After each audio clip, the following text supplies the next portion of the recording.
بسم اللہ الرحمن الرحیم۔ السلام علیکم دوستو، آج کی ویڈیو میں ہم ذکر کرنے والے ہیں اس واقعے کا جب یزید کی قبر کو کھدوایا گیا۔ آخر اس واقعے کی وجہ کیا تھی؟ کس نے اور کیوں یزید کی قبر کو کھولا؟ یہ واقعہ یزید کی وفات کے کتنے سال بعد پیش آیا؟ دوستو، یزید نے اپنی زندگی میں ہی اپنے بیٹے معاویہ کو اپنا جانشین مقرر کر دیا تھا۔ یزید کے 12 بیٹے اور 5 بیٹیاں تھیں، لیکن اس کو اپنے بیٹے معاویہ سے بے انتہا پیار تھا۔ اس کی تعلیم و تربیت بھی شہزادوں کی طرح کی گئی۔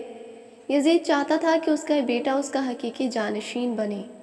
یزید نے حکومت سنبھالتے ہی اپنے 2 بیٹوں خالد اور معاویہ کو اس وقت کے بہترین استاد عمر المقصوص کے مکتب میں 3 سال کے لیے بھیج دیا۔ شیخ عمر المقصوص بھی جانتے تھے کہ یزید کا جانشین معاویہ ہے، اسی لیے انہوں نے اس کی تربیت پر خوب محنت کی۔ 61 ہجری میں جب واقعہ کربلا پیش آیا تو شیخ عمر المقصوص کو بہت تکلیف پہنچی، چونکہ آپ کا دل محبت اہل بیت سے تڑپتا تھا۔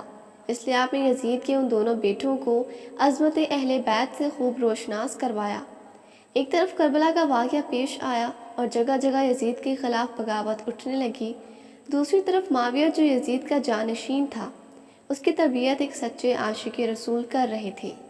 واقعہ کربلا کے تیسرے سال 683 عیسوی میں یزید عبرتناک موت سے دوچار ہوا اور معاویہ ابن یزید 20 سال کی عمر میں تخت نشین ہوا۔ جیسے ہی معاویہ ابن یزید تخت نشین ہوا تو استاد محترم کی محنت رنگ لانے لگی۔ اس نے آتے ساتھ ہی واقعہ کربلا کی تحقیقات کی اور محض 20ویں دن لوگوں کو اپنی بیعت سے آزاد کر دیا۔ بعض روایات میں معاویہ ابن یزید نے 3 ماہ تک حکومت کی۔ 20 سال کی عمر جوانی کا ایسا دور ہے کہ جب انسانی خواہشات کی منہ زوری عروج پر ہوتی ہے۔ یزید کا جانشین ہونا، پورے اسلامی مملکت پر حکمرانی کرنا، اپنی تمام جائز و ناجائز خواہشات کو پورا کرنے کے لیے بہترین موقع تھا۔ لیکن معاویہ بن یزید نے تخت پر بیٹھتے ہی واقعہ کربلا کی تحقیقات کی اور حالات کا بہت باریکی سے جائزہ لیا۔ جب اس نے دیکھا کہ میرے باپ نے اسلام اور مسلمانوں کو کس قدر عظیم نقصان پہنچایا ہے، تو اس نے محسوس کیا کہ وہ ایک دوراہے پر کھڑا ہے کہ حکومت کی بھاگ دوڑ تھامے رکھے اور ظلم و ستم اور عیش و عشرت کا بازار کرم رکھے، یا تخت و تاج کو چھوڑ دے اور اپنے آپ کو ان ہولناک گناہوں اور ان کے دردناک عذاب سے دور رکھے۔ بالآخر اس نے فیصلہ کر ہی لیا کہ اس کا فیصلہ ان سچی تعلیمات اور اس ایمان کے طفیل ہی ممکن ہوا جو اس کے رگ و روپ میں شامل ہو چکا تھا۔ اس نے ایک عزم راسخ کے ساتھ حکومت کے عہدیدار و عوام کو مسجد میں جمع کیا اور پھر خود منبر پر جا بیٹھا۔ اس نے اپنی تقریر میں سب سے پہلے خدا کی حمد اور اس کے بعد رسول اللہ صلی اللہ علیہ وآلہ وسلم پر درود بھیجا اور پھر کچھ یوں کہنے لگا کہ میرے باپ یزید کو جب حکومت ملی تو وہ اپنے اعمال اور بدکاری کی وجہ سے ہرگز اس کا اہل نہیں تھا، لیکن وہ بھی اس پر قابض رہا اور اس کا نفس اس کو بدترین کاموں کی ترغیب دیتا رہا اور وہ اپنے برے کاموں پر بھی فخر کرتا تھا اور اس نے خدا کی بتائی ہوئی حدود سے تجاوز کیا۔ رسول اللہ صلی اللہ علیہ وآلہ وسلم کی اولاد پر اس نے بدترین مظالم ڈھائے، لیکن اس کی حکومت کی مدت بہت ہی تھوڑی تھی اور بہت جلد اس کی شرمناک زندگی کا خاتمہ ہو گیا اور آج وہ اپنے اعمال کے حساب کتاب میں الجھا ہوا ہوگا۔ جب معاویہ بن یزید کی بات یہاں تک پہنچی تو اس کا گلا رک گیا، تو کافی دیر تک وہ بلند آواز میں روتا رہا اور اس کے بعد وہ دوبارہ لوگوں سے ہم کلام ہوا اور اس نے کہا کہ اے لوگو، میں تمہارے گناہوں کا بوجھ اپنے کندھوں پر نہیں اٹھا سکتا، نہ تمہاری دوستی کا طوق اپنے گلے میں ڈالوں گا۔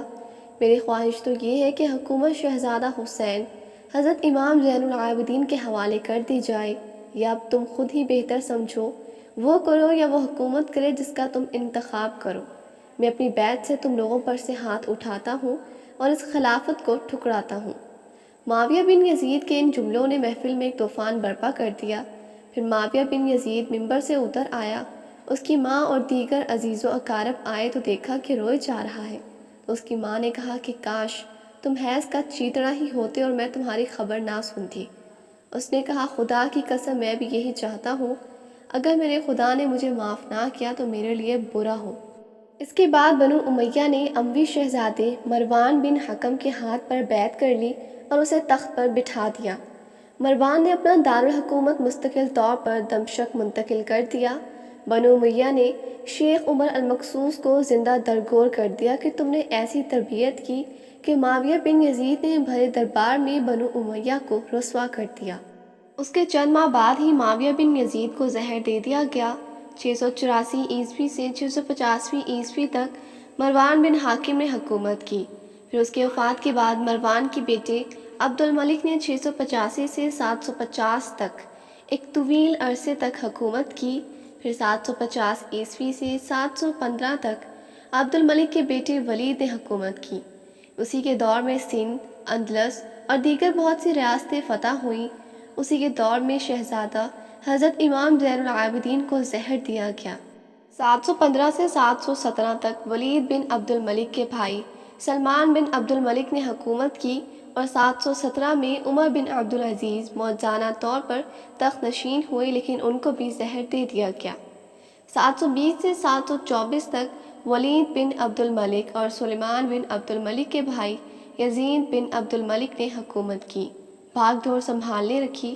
اس کے بعد ہشام بن عبد الملک، ولید بن یزید، یزید بن ولید، ابراہیم بن ولید اور مروان بن محمد نے بل ترتیب حکومت کی اور 750 عیسوی میں بنو امیہ کی حکومت کا تختہ بنو عباس نے الٹ دیا۔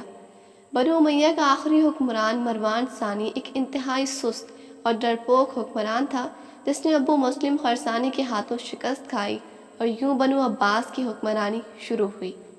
تاریخی کتابوں میں درج ہے کہ ابو مسلم خراسانی نے بنو عباس کے ابو جعفر المنصور اور ان کے بھائی ابو العباس الفساق کو حکمرانی سونپ دی۔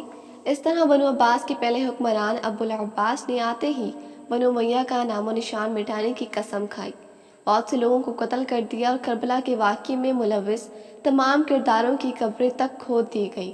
اسی طرح بنو عباس کے حکمران ابو العباس الصفا نے یزید کی قبر کو بھی کھدوا دیا اور یہ کام اس نے اپنی نگرانی میں کروایا۔ وہ چاہتا تھا کہ یزید کو قبر سے نکالے اور اس کی لاش کو سولی پر لٹکائے۔ چنانچہ یزید کی وفات کے 65 سال بعد اس کی قبر کو اس وقت کے حکمران ابو جعفر ابو العباس کی نگرانی میں کھدوایا گیا، لیکن جب قبر کو کھولا گیا تو سب یہ دیکھ کر حیران رہ گئے کہ اس میں لکڑیوں کی راکھ، بدصورت کتے اور ایک اژدہے کے سوا کچھ نہ تھا۔